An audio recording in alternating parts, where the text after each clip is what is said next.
Chocolate and Cheese, Series 3, Chapter 26, I Spy, Part 2, read by Zane Carnie.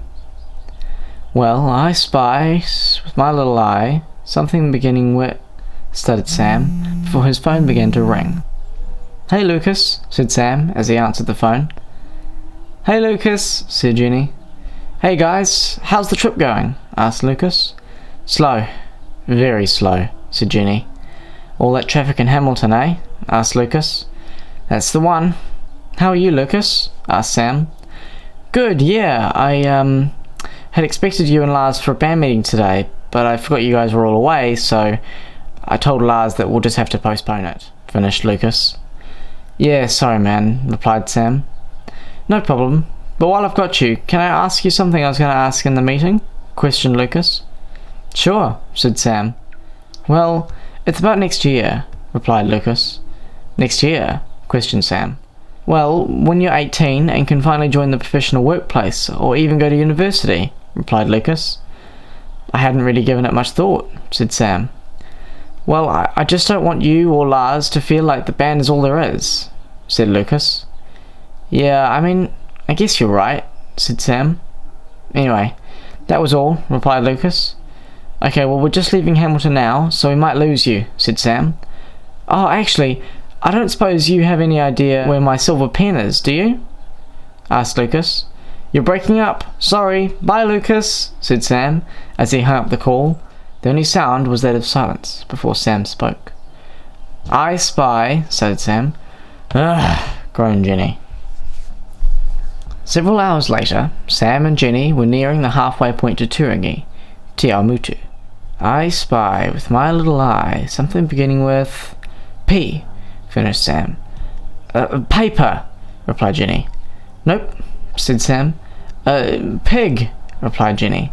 "Nope. Close, though," said Sam.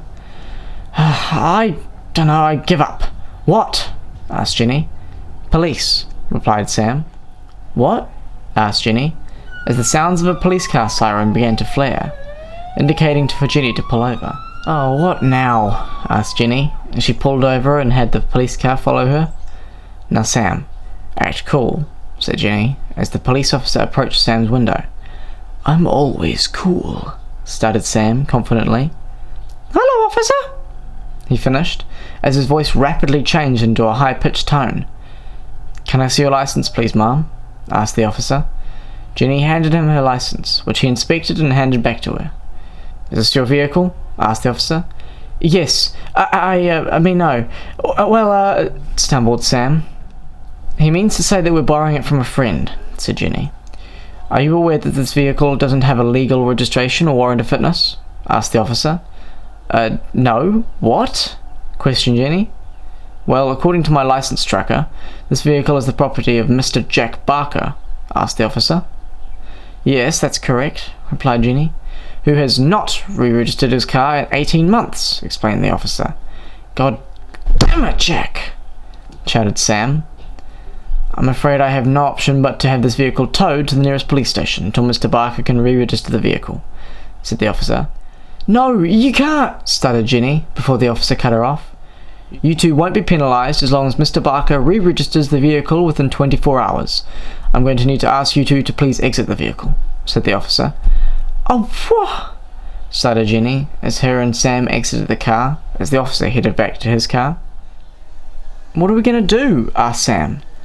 "I don't know. Maybe that officer can give us a lift somewhere," suggested Jenny. "And then what?" asked Sam. "Right, I've called the tow company. They should be here in a quarter of an hour. Now, where were you two headed?" asked the officer, as he returned from his car. "Turangi," said Sam. "Right, well, I can take you into Te Aumutu. You could get a taxi or a bus from there," replied the officer. "Thank you," said Jenny. "We'll leave as soon as the tow truck arrives," said the officer, as he turned and headed back to his car, ushering Sam and Jenny to follow him.